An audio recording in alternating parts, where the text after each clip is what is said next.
Bueno, seguimos con las clases de compuestos orgánicos, las proteínas específicamente, y de las proteínas que podemos decir que son macromoléculas, al igual que vimos lípidos, vimos carbohidratos y más adelante vemos a los ácidos nucleicos.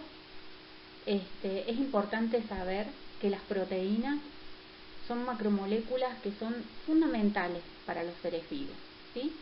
Porque no solo representan un porcentaje importante de los componentes de la materia viva, ya que representan el 50% de la masa seca. Eso quiere decir que, sin contar el agua presente en las células, si sacáramos todo el agua, el 50% lo representan las proteínas. Por lo tanto, es un porcentaje muy elevado. Y desde otro punto de vista, las proteínas tienen una variada actividad biológica, lo cual lo hace ser sumamente importante.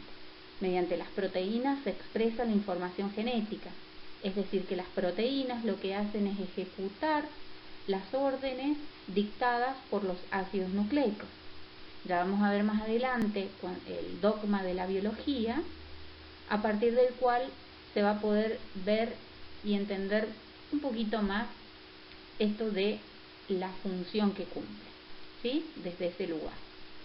Son plásticas, es decir, que cumplen una función estructural muy importante en nuestro organismo, ya que el 50% de los tejidos de nuestro cuerpo están formados por ellas. También son especialmente importantes para el crecimiento y el desarrollo durante la infancia, la adolescencia, el embarazo. Cumplen funciones de defensa como anticuerpos contra infecciones. Tan hablado en este momento con el COVID de los anticuerpos. Por lo tanto, la función, las moléculas de base de estas inmunoglobulinas específicamente son proteínas. También tienen relación con el transporte de gases como el oxígeno, ya que la hemoglobina es una proteína importante de la sangre.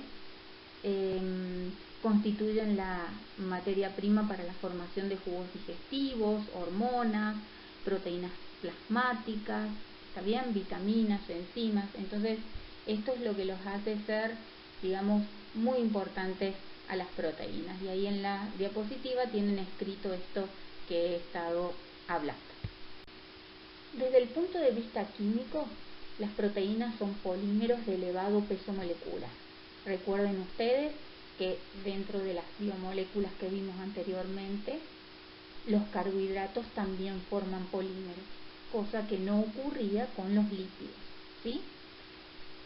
¿Cuáles son los elementos que forman parte de las proteínas? Carbono, hidrógeno, oxígeno, que ustedes ya saben que son comunes a todos los compuestos orgánicos o biomoléculas, y acá unimos el nitrógeno y el azufre.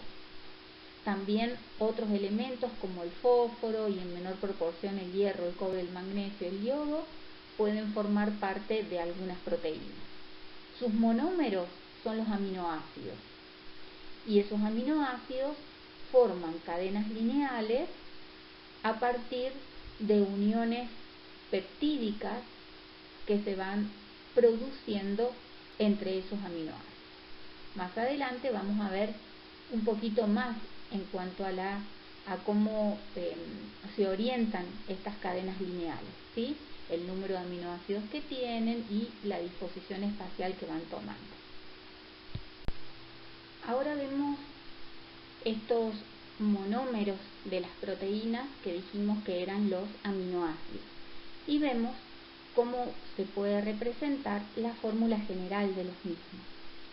Todos los aminoácidos tienen la misma estructura: un grupo carboxilo terminal, un grupo amino terminal unido a un mismo átomo de carbono, al que también se le une un grupo R o cadena lateral, y esta última difiere en todos los aminoácidos, ¿sí? Ahí lo ven representado en esta figura o en esta fórmula, digamos, concreta de la diapositiva, ¿sí? El grupo amino, carboxilo, el hidrógeno, ¿sí? Y el grupo, el radical R, ¿sí? Por eso lo llamamos también un carbono alfa, ¿sí? Unido específicamente a esos grupos.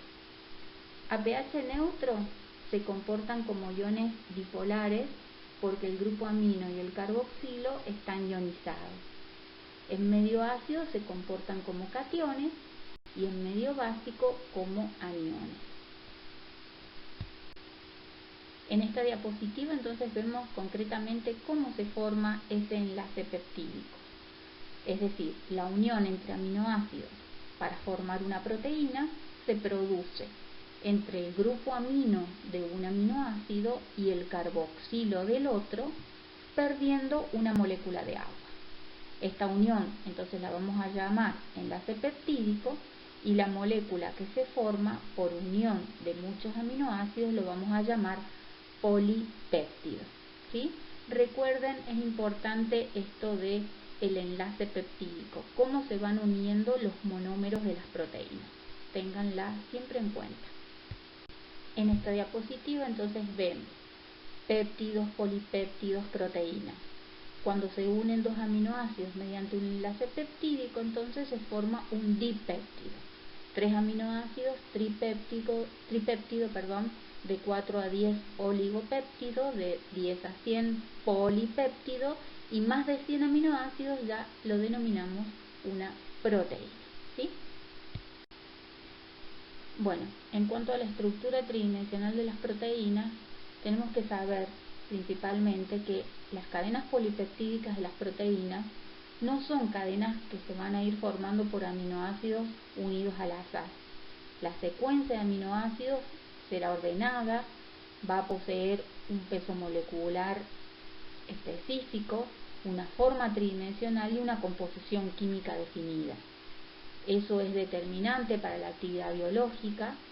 Esta estructura también tiene un carácter jerarquizado, es decir, implica diferentes niveles de complejidad que van creciendo y que dan lugar a 4 tipos de estructuras: primaria, secundaria, terciaria y cuaternaria, y cada uno de esos niveles se va a construir siempre a partir del nivel anterior. Los diferentes niveles de organización de la estructura proteica se definen de la siguiente manera. La estructura primaria, ¿qué es lo que es? La estructura primaria es la secuencia de aminoácidos de la proteína y nos va a indicar qué aminoácidos componen la cadena polipeptídica y el orden en que dichos aminoácidos se encuentran. A continuación ustedes pueden ver un ejemplo de cuáles son los distintos aminoácidos que van a formar esta estructura primaria, ¿sí?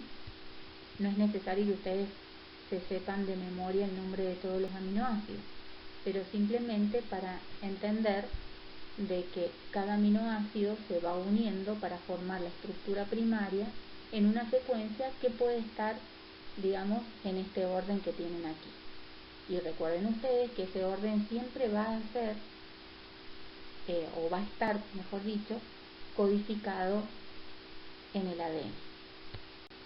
En el caso de la estructura secundaria, aquí puede estar de 2 maneras. Puede haber un enrollamiento o giros en forma de espiral, la cual se va a ir manteniendo por medio de enlaces puente-hidrógeno entre los aminoácidos, y en cuyo caso la vamos a denominar alfa hélice. O bien puede ser una estructura llamada beta plegada, donde muchas cadenas en zigzag, una al lado de la otra, también unidas por uniones puente-hidrógeno, lo cual le dan más rigidez, forman estos plegamientos, también entonces conocida como estructura secundaria. En el caso de la estructura terciaria, hablamos de un plegamiento de la estructura secundaria sobre sí misma, formándose una estructura globular específica.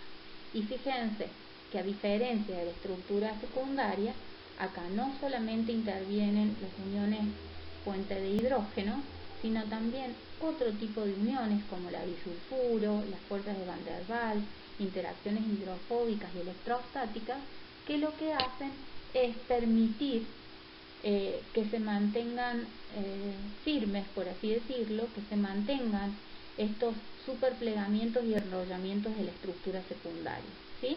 Entonces acá en este caso, en la estructura terciaria, no solamente están implicados enlaces débiles, como son los enlaces puente hidrógeno que vimos anteriormente, sino enlaces fuertes también, ¿sí?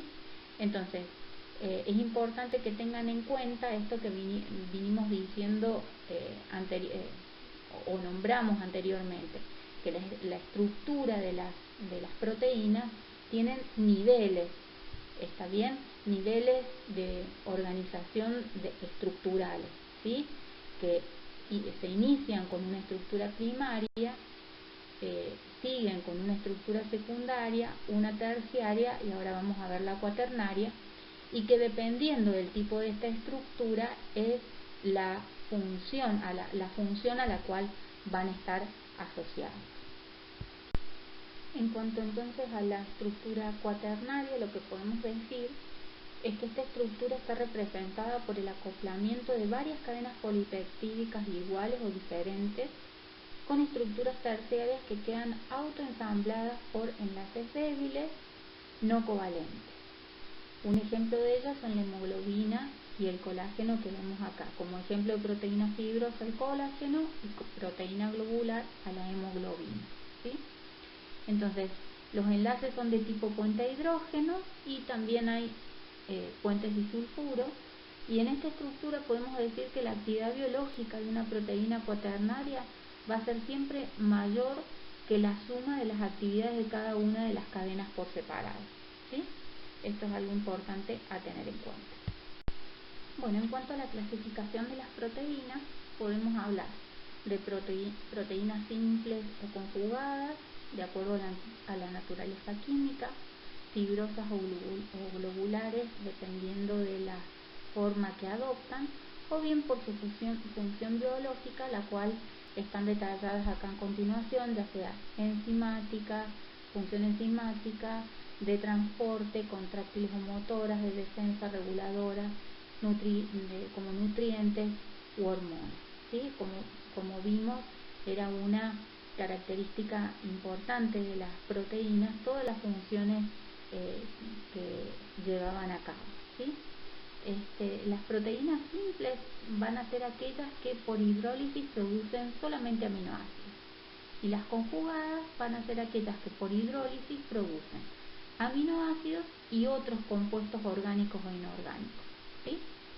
Ejemplo, las lipoproteínas o las glucoproteínas que se encuentran en la superficie de las membranas biológicas, ¿sí?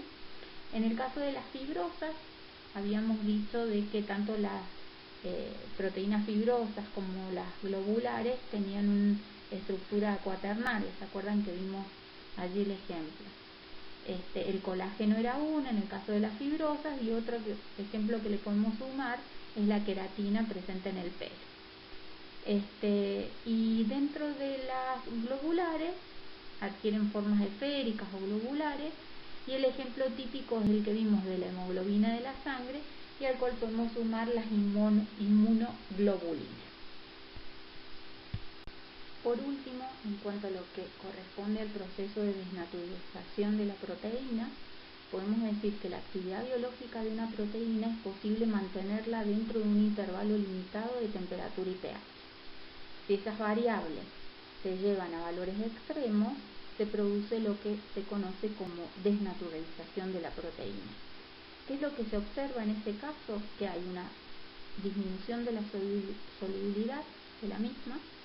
La estructura primaria permanece intacta, ya que no se rompen los enlaces covalentes del esqueleto peptídico, y se produce también lo que se conoce como un despliegue, o lo que se puede observar, mejor dicho, como un despliegue de la estructura plegada, lo cual incurre en la pérdida de la actividad biológica. Tal como lo vemos en esta diapositiva, entonces, se pierde la actividad biológica por desnaturalización, y en algunos casos esa proteína desnaturalizada es posible que se renaturalice, es decir, que puede tornarse un proceso que no siempre es irreversible, como ocurre, por ejemplo, en una enzima. Una enzima puede también entonces recuperar su actividad catalítica por renaturalización sin ningún cambio en la especificidad de la reacción que va a catalizar, ¿sí? Es importante tener en cuenta entonces que este proceso no siempre es irreversible.